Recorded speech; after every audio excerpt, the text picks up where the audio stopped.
Hi friends, welcome to my channel. இந்த மாதிரி சுவாரஸ்யமான கதைகளை கேட்க நீங்கள் இப்போ தான் நம்ம சேனலுக்கு முதல் முறையாக வரீங்கன்னா நம்ம சேனலை சப்ஸ்கிரைப் பண்ணிக்கோங்க. பக்கத்தில் இருக்க பெல் ஐக்கானை கிளிக் பண்ணிக்கோங்க.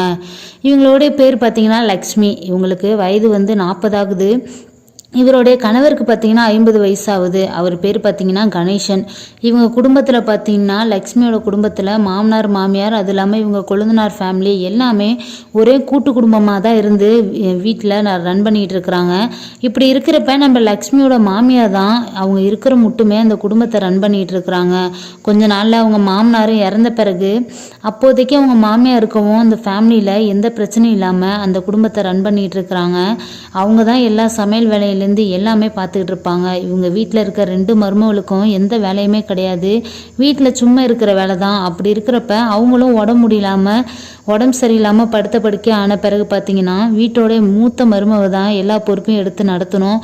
அப்படி இருக்கிறப்ப அவங்க தான் எல்லாமே லக்ஷ்மி தான் எல்லா வேலையுமே வீட்டு வேலையை பார்த்துக்கிட்டு இருப்பாங்க. தன் கொழுந்தனாருடைய ஒய்ஃப் கொஞ்சம் அப்படி இப்படின்னு வேலை செஞ்சுட்டாலும் பாதி வேலை செஞ்சுட்டு பாதி வேலை செய்யவே மாட்டாங்க. ஒரு கட்டத்தில் வீட்டு வேலைகளையும் எல்லாத்தையுமே தான் தலையில் கட்டுற மாரி அவங்க நினச்சிக்கிட்டு கொஞ்ச நாள் அவங்க மாமியார் இருக்கிற மட்டும் கொஞ்சம் வாய் திறந்து பேசாமல் எந்த சண்டையும் இல்லாமல் ஓட்டிகிட்டு இருக்கிறப்ப தான் அதுக்கப்புறம் நம்ம லக்ஷ்மியோட மாமியாவும் இறந்த பிறகு பார்த்தீங்கன்னா இந்த குடும்பத்தில் ஒரே வாரம் தான் எண்ணி ஒன்றா இருந்தாங்க. அதுக்கப்புறம் பார்த்தீங்கன்னா பெரிய சண்டையை உண்டு பண்ணி எப்படி அந்த ஒரு வீட்டை 2ஆக தடுத்து நடுவில் செவுறு எழுப்பி 2 வாசலாக வச்சு வீட்டில் பெரிய பிரச்சனையை உண்டு பண்ணி குடும்பத்தையே 2ஆக பிரிச்சுட்டாங்க. அதுக்கப்புறம் நம்ம லக்ஷ்மி அந்த குடும்பத்தோட எந்த ஒரு பேச்சுவார்த்தையும் கிடையாது. ஏன்னா அவங்க வீட்லேயும் ஒரு ஃபேமிலி 2 பெண் பிள்ளைக அவங்களும் பேரப்பிள்ளை எடுத்துட்டாங்க. நம்ம லக்ஷ்மி வீட்லேயும் 2 பசங்க அவங்களும் பேரப்பிள்ளைக எடுத்துட்டாங்க. இப்படி இருக்கிறப்ப வயசான காலத்தில் எதுக்கு இவ்வளோ ஈகோ பிரச்சனைகள் எல்லாம்? ஏன் இந்த வீட்டு வேலைக்கு ஒசரம் எல்லா சண்டையும் அவரை தூண்டி விட்டு எல்லா சண்டைகளையுமே பெருசாக்கி குடும்பத்தையே 2ஆக ஆக்கிட்டாங்க நம்ம லக்ஷ்மியோட ஓப்படியா. அப்படி இருக்கிறப்ப பார்த்தீங்கன்னா லக்ஷ்மி ஒரு கட்டத்தில் இந்த பிரச்சனையை இதை முடிச்சாகணும், இந்த வீட்டை விட்டு எப்படியாச்சும் கிளம்பிடணும்னு சொல்லிட்டு அவருக்கு ஸ்கூலில் அவர் வாத்தியாராக இருக்கிறாரு. அப்படி இருக்கிறப்ப ஸ்கூலில் கொஞ்ச நாள் லீவ் கிடைச்சாலும் தன்னுடைய பையன் இருக்கிற ஊருக்கு போயிட்டு 2 பேரும் கொஞ்ச நாள் அங்கே இருந்து தங்கிட்டு தான் வருவாங்க. லக்ஷ்மியும் அவரும் சேர்ந்து ஒன்றா கொஞ்ச நாள் அங்கே ஜாலியாக பேரப்பிள்ளைகளோட சந்தோஷமாக இருந்துட்டு மறுபடியும் ஸ்கூல் தொடங்குறப்ப வந்துடுவாங்க இங்கே ஊருக்கு. 2 பசங்களுமே ரொம்ப செட்டில்மெண்ட் ஆகிட்டாங்க. வேலை செஞ்ச இடத்துலையே அங்கேயே ஃபேமிலி எல்லாமே ரன் பண்ணிக்கிட்டு அங்கேயே செட்டில் ஆகிட்டாங்க. பிள்ளைகளும் அங்கே தான் படிச்சுக்கிட்டு இருக்கு. அப்படி இருக்கிறப்ப இவர் தன் கணவர் இருக்கிறதுனால இவங்களும் நம்ம லக்ஷ்மி இங்கேயே தான் இருந்துகிட்டு இருக்கிறாங்க. அவரோட கணவரும் ரிட்டையர்ட் ஆனால் கொஞ்ச நாள்லேயே பார்த்தீங்கன்னா அவங்களுக்கும் ரொம்ப ப்ரெஷரு சுகரு எல்லாமே அளவுக்கு அதிகமாக ஏறி ஒரு கட்டத்தில் திடீர்னு ஒரு நாள் நல்லாவே சந்தோஷமாக பேசி சந்தோஷமாக இருந்துகிட்டு இருக்கப்போ தான் பார்த்தீங்கன்னா ஹார்ட் அட்டாக் மாரி இறந்துருவாங்க. அதுக்கப்புறம் பார்த்தீங்கன்னா எப்படியும் இந்த சடங்கு சம்பிரதாயங்கள்லாம் முடிக்கணும் அப்படின்ட்டு தன்னுடைய பசங்க எல்லாத்தையுமே வர வச்சு எல்லா சடங்குகளையும் முடித்த பிறகு பார்த்தீங்கன்னா அது வரைக்குமே நம்ம தர்மராஜுடைய தம்பி அந்த டெத்துக்கு கூட தன்னுடைய கூட பிறந்த அண்ணன் கூட அந்த டெத்துக்கு பார்க்க கூட வரல. அப்படி இருக்கிறப்ப அந்த பசங்களும் இதுக்கப்புறம் இவங்களுக்கு ஒட்டும் இல்லை உரம் இல்லை, ஒரு டெத்துக்கு கூட தன்னுடைய அண்ணன் தானே முகத்தை கூட பார்க்க வரல. அப்படி இருக்கிறப்ப நம்ம அவங்களுக்கு என்ன துரோகம் செஞ்சிட்டோம், அவங்க எதனால் இப்படி பண்ணிட்டு இருக்காங்க, நம்ம எல்லாம் முன்னேறி வந்ததுனாலயா இல்லை நம்மளுக்கு 2 பெண் பிள்ளைங்க அவங்க வீட்டில் 2 வாரிசு இருக்குது, அது இல்லாமல் இப்போ பிறந்திருக்க பேர பிள்ளைங்களும் வாரிசுகளாக இருக்குது, நம்மளுக்கு எல்லாமே பெண் பிள்ளைகளாக இருக்குன்னு சொல்லி அந்த ஈகோ பிரச்சனையாலையா என்னன்னு தெரியல. அதுக்கப்புறம் எதுக்குமே எந்த ஃபங்க்ஷனுக்கும் வரமாட்டாங்க. இதனாலேயே அவங்க 2 பேர் வாழ்க்கையிலையும் கொஞ்சம் இன்னல்கள் சண்டைகள் எல்லாமே நடந்துக்கிட்டு இருக்கு.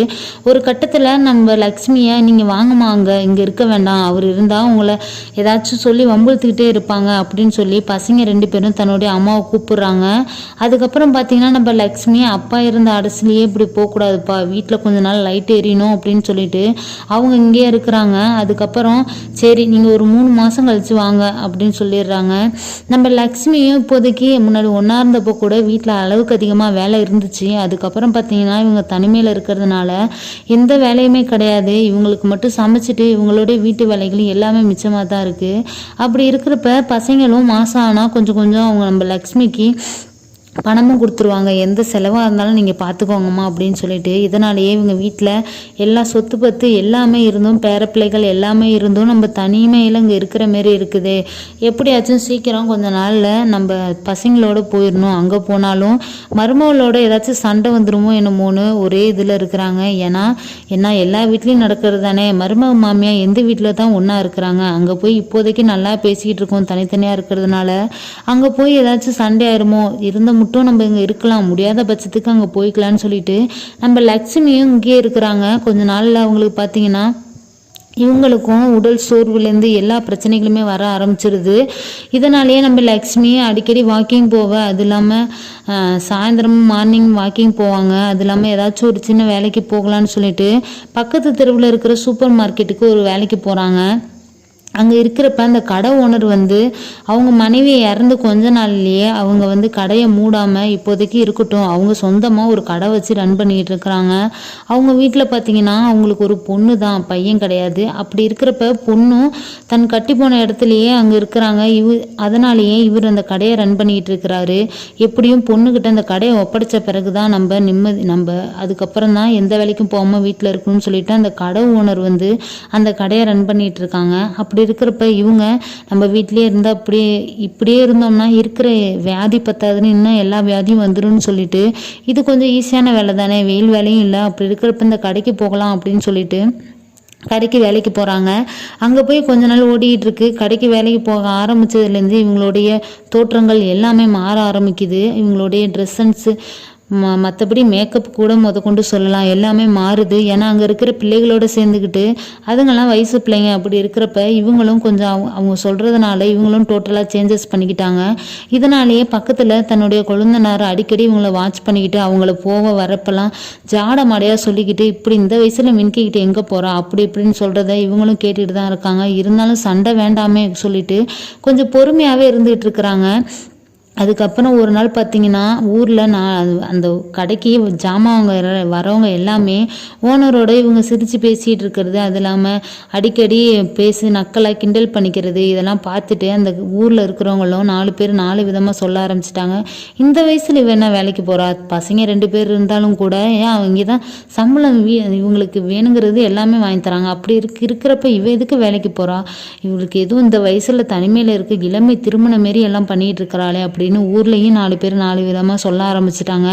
இதை கண்ட நம்ம லக்ஷ்மி ஊரில் ஏதோ என்னமோ சொல்லிட்டு போங்க, என் மனசில் எந்த கெட்டதும் இல்லை. ஏன்னா நான் வந்து என்னுடைய உடல் வந்து சோர்வாக இருக்குது, இப்படியே போனால் ரொம்ப டேஞ்சர் ஆயிரும் அப்படின்னு சொல்லிட்டு தான் ஏதோ ஒரு வேலை உடலுக்கு கொடுத்தாகணும்னு சொல்லிட்டு இப்படி கொஞ்சம் சுலபமான வேலைக்கு நான் வந்திருக்கிறேன். அப்படி இருக்கிறப்ப ஊரில் எது பேசினா என்ன, அந்த கதையில் வாங்கி இந்த கதையில் விட்டுட்டு போயிடுவேன்.